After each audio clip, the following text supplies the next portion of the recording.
शहीद भरत तिवारी एनकाउंटर पे मैथिली ठाकुर ने कहा कि जो हुआ अच्छा हुआ, वो अपराधी था। मेरी सरकार पूरे बिहार से अपराधियों को खत्म करने के लिए वचनबद्ध है। ओ ज्ञान की देवी सरस्वती माता, अपराधी कहने वाले, क्या आपने बिलौटी गांव जाके वहां के लोगों से, वहां की जनता से भरत तिवारी के बारे में पूछा? क्या वहां के लोगों ने आपको बताया कि भरत तिवारी इतना बड़ा माफिया था, इतना बड़ा क्रिमिनल था, इतना बड़ा अपराधी था, इतना बड़ा गुंडा था? क्या आपने इस बात का जानकारी ली? आपने किस बेस पे उसे अपराधी कहा? क्या जान के अपराधी का? उस गांव के लोग कहते हैं कि वो हमारे लिए मसीहा था, गांव के लोगों के लिए हमेशा खड़ा रहता था, कोई भी प्रॉब्लम होता था वो बंदा हमेशा तत्पर रहता था।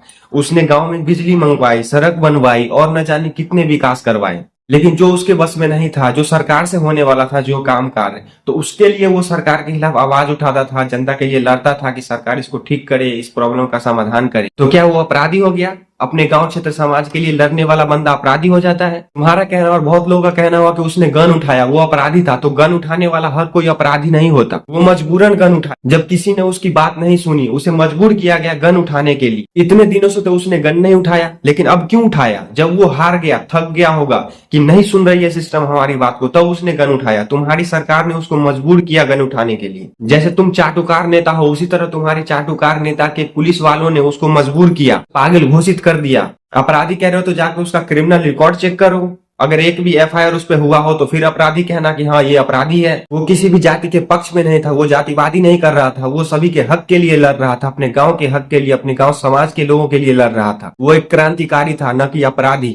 अगर तुम्हारी सरकार अपराधी को खत्म कर रही है तो सबसे पहले तो तुम्हारे सीएम साहब को खत्म करो भाई। सबसे बड़ा अपराधी तो वही है। सीएम सम्राट चौधरी से बड़ा अपराधी तो पूरे पॉलिटिक्स में इतने बड़े पद पे कोई नहीं है, जिन्होंने 1995 में 7 लोगों का मर्डर किया था, वो भी अपने ही कुशवाहा जात के लोगों का। तो खत्म करो अपराधी को। इतने जो तुम्हारे ही सिस्टम में, तुम्हारे ही बीजेपी सरकार में भरे पड़े हैं, उसको खत्म करो। इतने जो तुम्हारी सरकार कोई एक्शन नहीं ले रही है, आए दिन इतने लड़कियों के साथ अपराध हो रहा है, उसको खत्म करो। इतने जो पेपर्स लिख रहे हैं, क्या वो अपराध नहीं है? बच्चे जो इतने सुसाइड कर रहे हैं, वो अपराध नहीं करवा रहे हैं तुम्हारी सरकार? उसको खत्म करो। शहीद भरत तिवारी कोई अपराधी नहीं था, वो लोगों को जोड़ने का काम कर रहा था। एक बात बताओ, तुम्हारे घर में भाई या फिर पिता नहीं है क्या?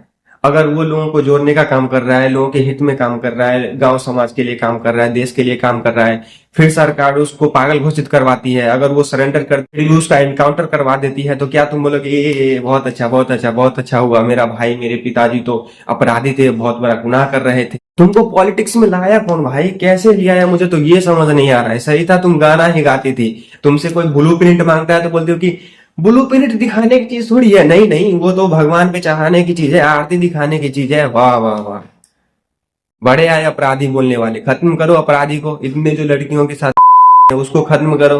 वो तो तुम्हें अपराध नजर नहीं आ रहे, वो तो बहुत अच्छा कर रहे हैं, वो तो तुम्हारे भाई है, तुम्हारे सगे हैं, तुम्हारे रिश्तेदार हैं। उन लड़कियों का दर्द, उनकी फैमिली वालों का दर्द, उनके भाई बहन, उनके माता पिता का दर्द तो तुमको समझ नहीं आता है। उसके साथ तो बहुत बढ़िया हो रहे हैं। वाह वाह वाह, वो सब अपराध नहीं। वाह वाह वाह वाह, शर्म कर लो थोड़ी सी। कुछ बोलने से पहले सोच लिया करो।